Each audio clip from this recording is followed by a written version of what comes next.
The Esther Mahlangu Foundation Secretary George Mashiane says he hopes the attack on the iconic Ndebele artist will be an eye-opener for the government. Mpumalanga Premier Refilwe Mtshweni-Tsipane is visiting Mahlangu's home in Siyabuswa outside Marble Hall. Mtshweni-Tsipane is accompanied by Mpumalanga Community Safety MEC Vusi, Shongwe and provincial police. Mahlangu was assaulted and robbed at her residence over the weekend. For more now, we cross to our reporter Mbalenhle Mthethwa. Bali, thank you so much for your time. Of course, a large contingent there outside Umam's house, and I mean, this is a story that has shocked many South Africans. Talk to us about what officials have been saying and what is currently happening there right now.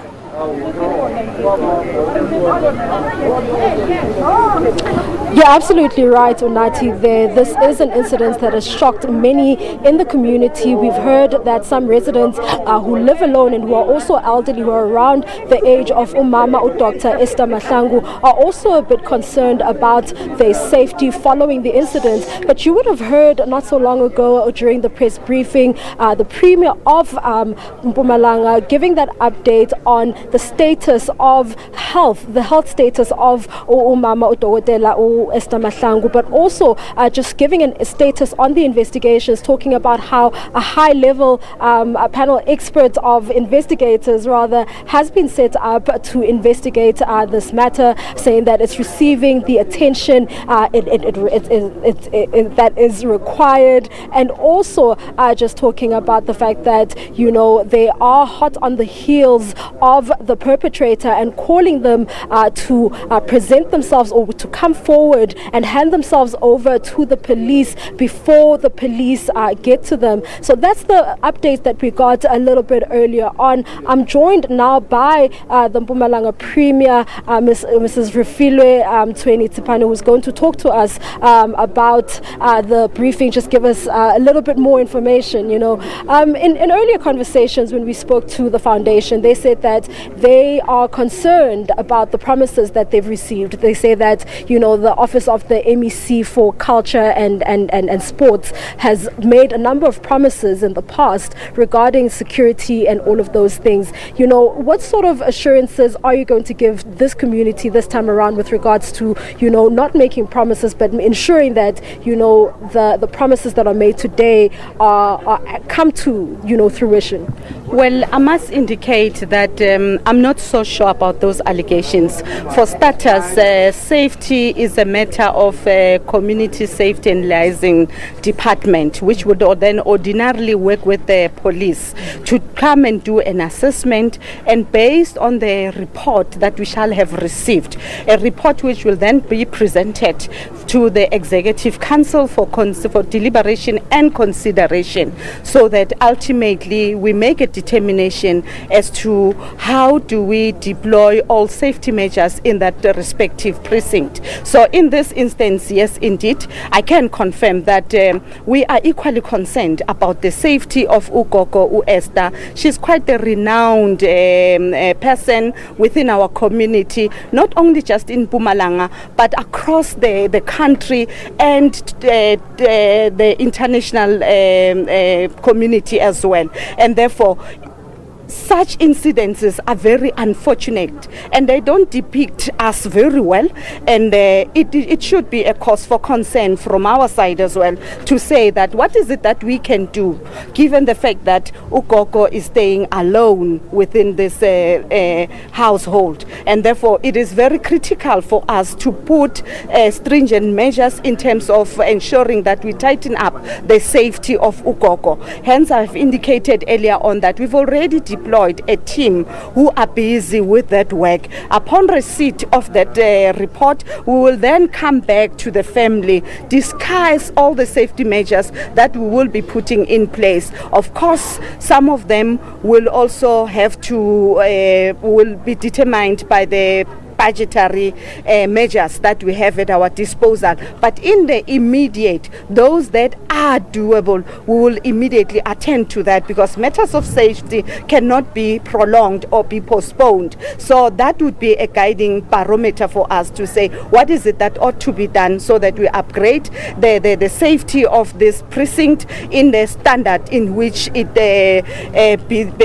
suits the Ugogo Esther Mahlangu. Certainly, I think that is something that the foundation will be pleased to hear and to see, the results at the end of once you've gotten the report, of course. The other issue here is that we've seen high-profile cases like the murder of Senzo Meyiwa. I mean, we can't really compare, but we've seen cases drag out. Are there certain measures or controls that are going to be put in place in order to ensure that, the arrests are made as soon as the police have actually, said that the arrest will be made? Yes, as you have alluded to earlier on, you are correct. We have put up an expert panel from provincial government. We took the best out of the best that we have, which we have assembled into one team.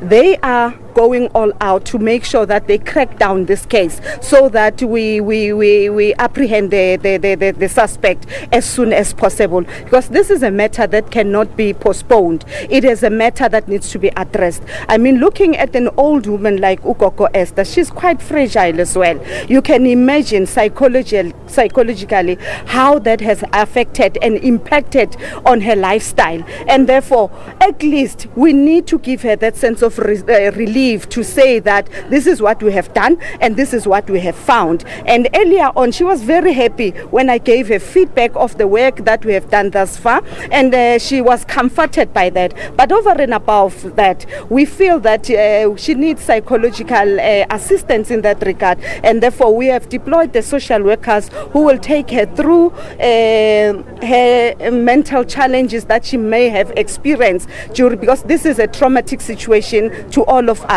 She will be attended in that regard. But as soon as we get to crack this case, we will accordingly come and brief her and the family, and including the foundation, because everyone is concerned about her life. She means a lot to us, especially the Ndebele nation. She's an icon. She's our pride, and therefore it is something that we need to preserve wholeheartedly with all what we have. We will make sure that we protect Ugogo Esther from these gruesome barbaric actions that has occurred here. Certainly. Now, you've said that Esther Mahlangu is an international icon and someone who should be protected.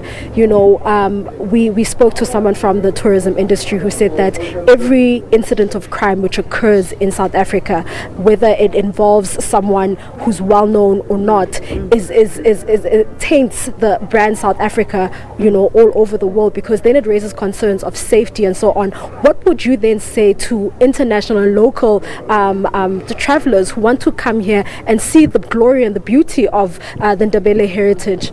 Certainly, as you would always hear us saying that, we've got the responsibility as government to make sure that we create a conducive environment for job to thrive within our communities. Precisely, we're talking about such incidences. Like, for instance, if we were to create a conducive environment, amongst the other things that we need to do, we must make sure that our safety measures are up to scratch and nobody gets harmed during the vacation. And therefore, such incidences, they don't brand us well. They affect the branding South Africa, which is a concern for us. And as Mpumalanga, some of the international tourists would love to come. As you can see, we are upgrading the facilities here.